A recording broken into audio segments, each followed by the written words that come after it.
আসসালামু আলাইকুম, আমি কিয়া রহমান আমার কুকিং চ্যানেল থেকে আপনাদের সাথে আবার একটা ব্লগ শেয়ার করছি। আশা করছি আপনাদের কাছে অনেক ভালো লাগবে।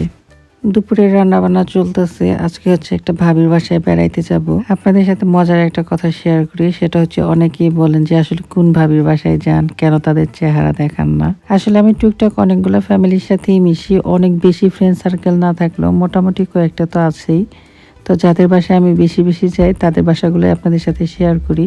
আর আমার যেহেতু আসলে রান্নার চ্যানেল, তাই দেখা গেছে আমি রান্না বান্নাগুলো আসলে আপনাদের সাথে শেয়ার করি। এর সাথে আসলে আমার বাচ্চাদের কিছু ছোট ছোট মোমেন্ট আপনাদের সাথে শেয়ার করি। এই তো যার যার ওয়াইফ হচ্ছে তার তার সম্পদ, কে কার ওয়াইফকে দেখাবে, কে কার ওয়াইফকে দেখাবে না, এটা একান্তই যার যা নিজের ইচ্ছা। তো আমি আসলে পছন্দ করি না, কোনো ভাবিদেরকে আসলে দেখাইতে পছন্দ করি না, তাই আসলে আমি দেখাই না। আর এই কথাটা আমি অনেকবার বলছি, অনেক ভিডিওতেই বলছি। এখানে আমার একটা তেলের অর্ডার ছিল, তো তেলটা আসলে নিয়ে যাইতেছিলাম, নিজে আসলে মাঝে মাঝে ডেলিভারি দিই। তো যাই হোক, এই তো বাচ্চাদেরকে নিয়ে বের হয়ে গেছি ভাবির বাসায় যাওয়ার উদ্দেশ্যে। আর যারা যারা হচ্ছে হোমমেড হেয়ার অয়েল নিতে চান তারা অবশ্যই আমার পেজে যাবেন, সেখানে গিয়ে আসলে ইনবক্স করবেন, সেখান থেকে আসলে আপনারা সব তথ্য জানতে পারবেন।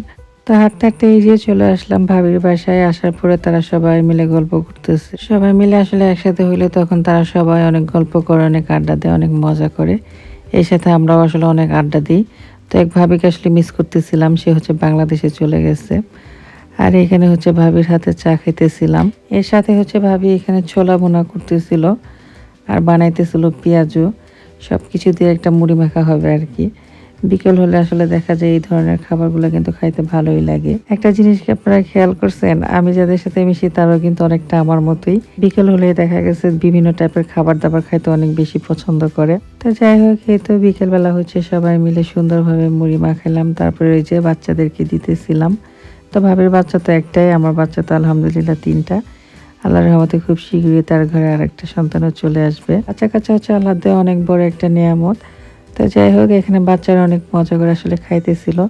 তারপরে সবাই আবার চলে আসলো এক সাইডে, বললো এখান থেকে তাদের যাতে একটু ছবি উঠাই দিই। আমি তাদের সাথে আসলে বেশি চলাফেরা করি, যারা হচ্ছে বাচ্চা প্রেমী, বাচ্চাদেরকে অনেক বেশি ভালোবাসে। বাচ্চাদেরকে এখানে খাবার দিয়ে তারপরে চলে গেলাম ওইদিকে ভাবি কি করতেছে সেটা দেখার জন্য। এখানে হচ্ছে অনেক টেস্টি একটা কাচ্চি রান্না হবে। ভাবি হচ্ছে আগে মাংসগুলো সুন্দর মতো ম্যারিনেট করে নিল, তারপর হচ্ছে কাচ্চিটা বসাই দিছিল। এর সাথে আসলে টুনা মাছের কাবাবও ছিল। এমনিতেও আসলে আমার দেখা গেছে অন্য কারো হাতের রান্না যখন খাই আমার খাইতে অনেক বেশি ভালো লাগে। মোটামুটি অনেক বেশি খেয়ে ফেলছিলাম। আমার হাজবেন্ড আসলে বলতেছিল এত খাবার কখনো নাকি আমাকে খাইতে দেখে নাই সে। এই তো খাওয়া দাওয়া শেষ করলাম, আর খাবারটা অনেক মজার ছিল। ভাবিকে অনেক ধন্যবাদ, ভাবি অনেক মজা করে আসলে রান্না করছিল। আর এখানে আবার বাচ্চাদের জন্য একটু আবার দিয়েও দিয়েছিল। সব মিলে অনেক সুন্দর একটা সময় কাটালাম। এই তো ছিল আমার আজকের ভিডিও। সবাই অনেক ভালো থাকবেন। আজকের মতো এই পর্যন্তই। আসসালামু আলাইকুম।